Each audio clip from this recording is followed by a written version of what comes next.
Hai guys, balik lagi di TV Channel. Di video kali ini kita akan bahas tentang keluh kesah kalian yang kemarin banyak kalian tanyakan ya. Kemarin kenapa sih bang, di saat orang-orang sudah mendapatkan monetisasi konten, sudah terbuka undangannya, sudah dapat undangan, sudah dapat kiriman monetisasi terbaru Facebook, tapi giliran aku kenapa nggak dapet gitu ya? Apa ada yang salah dengan kontenku? Apa aku terlalu hina? Eits, jangan terlalu khawatir. Mari kita bahas.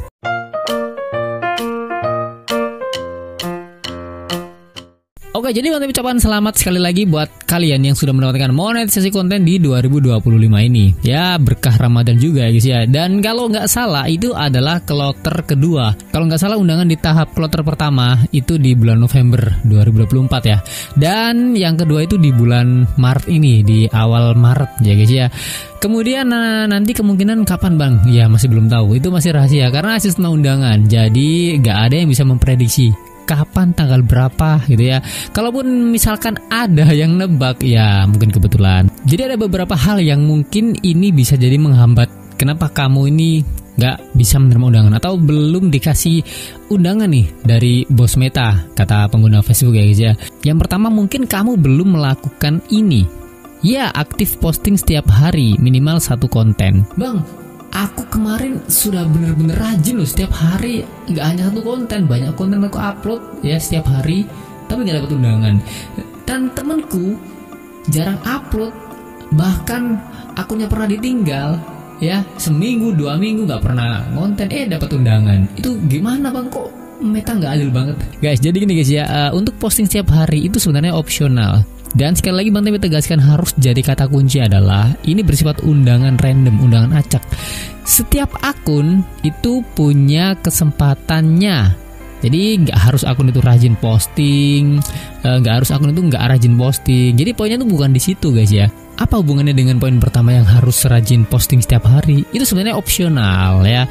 Boleh kamu lakukan, boleh juga enggak. Boleh kamu upload setiap hari. Ya 1 konten, 3 konten, 5 konten, sekuat tenagamu setiap hari juga boleh. Boleh jarang-jarang ya boleh. Cuman keuntungannya posting setiap hari itu adalah engagement di akunmu itu bakal lebih naiknya, lebih stabil gitu ya guys ya. Lebih terlihat aktif lah dari sistem gitu loh.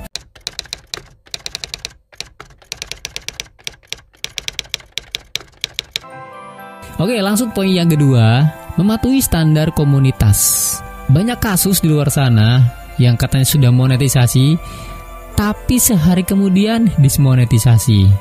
Itu banyak loh terjadi. Kira-kira kamu yang ngalamin atau temanmu itu?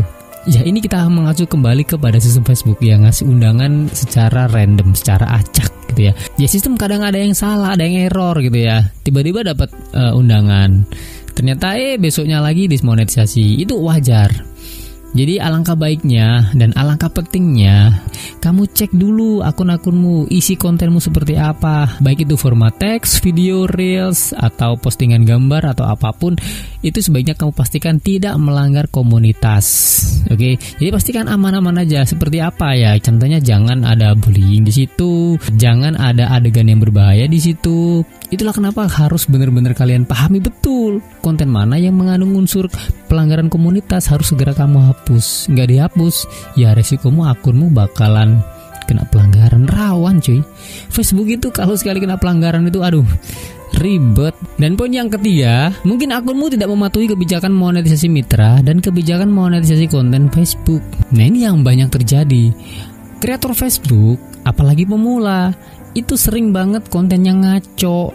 Maksudnya gimana?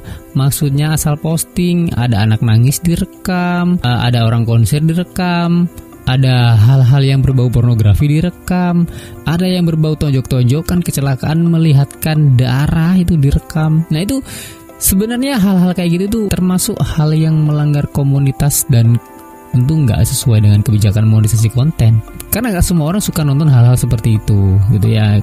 Istilahnya ini nggak ramah penonton dan pastinya nggak ramah pengiklan juga, meskipun tayangannya rame. Tapi di situ, di dalam video tersebut mengandung unsur pelanggaran. Makanya banyak yang mengalami, kenapa tayangannya banyak tapi dolarnya nggak ada? Kenapa videonya ini viral tapi dolarnya dikit? Nah, hal seperti itu kan menandakan bahwa konten ini nggak ramah iklan gitu loh. Bisa jadi iklannya malah nol, gak tayang sama sekali. Meskipun jumlah penontonnya banyak, tapi kadang iklannya nol, pendapatannya nol. Nah itu hal seperti itu harus diperhatikan ya guys ya. Bisa jadi kamu bakal dapat undangan monetisasi, tapi kemungkinan gak lama bakal dismonetisasi juga karena hal-hal blunder yang kamu lakukan tersebut. Oke, next, memiliki basis pengikut yang memadai. Kalau ini Bang Temi rasa opsional juga kayak poin pertama. Buktinya apa? Pengguna Facebook, konten kreator pemula yang belum genap 5.000 pun ya, atau cuma 2.000 pun udah dapat fitur monetisasi konten. Bahkan yang followernya udah puluhan ribu, ada yang nggak dapet.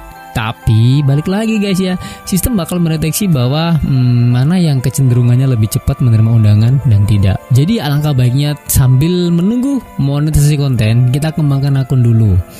Ya, jauhkan pikiran untuk segera cepat dapat undangan, kapan dapat undangan, bla bla bla bla. Jauhkan pikiran seperti itu. Itu nanti bakal mengganggu fokusmu bikin konten. Karena dikit-dikit ngeluh gak monetisasi, dikit-dikit ngeluh udah tayangan banyak, follower gede gak dapat undangan. Jangan fokuskan ke kapan dapat undangannya, tapi fokus perbaiki kontenmu dulu sambil mengembangkan skill editing. Bisa menguatkan brandingmu juga di situ ya. Jadi jangan pernah negatif dulu. Mentang-mentang follower dikit, ngerasa nggak bakal dapat undangan monetisasi. Banyak tuh yang followernya udah gede bejibun tapi belum dapat monetisasi konten juga. Ya tapi balik lagi, alangkah baiknya ketika kita punya follower yang banyak, yang original, yang otentik ya, biar sistem ini mendeteksi bahwa wah, followernya aktif semua nih rata-rata. Oke, next. Oke, videomu mungkin berisi konten ketelanjangan, seksualitas berlebihan, ujaran kebencian, kekerasan, kekejaman, dan aktivitas sadis atau ilegal. Nah, poin ini sebenarnya lebih detail menjelaskan tentang kebijakan monetisasi konten dan kebijakan monetisasi partner serta standar komunitas. Dan anehnya banyak yang iri. Banyak yang bilang, "Bang, mereka bikin konten tonjok-tonjokan, ketelanjangan, konten dewasa, itu rame loh." Rame. Kita nggak tahu nih, dia udah monetisasi atau nggak, kan kita nggak tahu. Tapi yang jelas kalau kontenmu berisi hal seperti itu biasanya bakal menghambat untuk mendapatkan undangan fitur monetisasi konten. Meskipun sekali lagi ada banyak kasus di mana dia sudah monetisasi, tapi ujungnya 1 hari 1 minggu bisa aja dismonetisasi gara-gara kelakuan dan isi kontennya tersebut. Jadi bisa dipelajari dulu kontennya. Kontenmu di sweeping dulu. Kira-kira konten bagian mana? Konten jenis apa yang berpotensi ini nanti jadi sumber pelanggaran? Ya, meskipun kamu nanti dapat undangan monetisasi dan tiba-tiba dismonetisasi, itu harus diperhatikan dan kamu sweeping satu-satu. Dan yang terpenting, jangan percaya sama orang yang bisa membuka gembok monetisasi konten. Gak ada. Itu hanya sistem Facebook yang bisa membukanya. Kalau ada jasa seperti itu, bahaya guys ya, itu kebanyakan penipuan, hati-hati. Oke. Jadi kalau ada pertanyaan langsung aja komen di bawah, kita bahas bareng-bareng guys. See you next time teman-teman. Bye bye.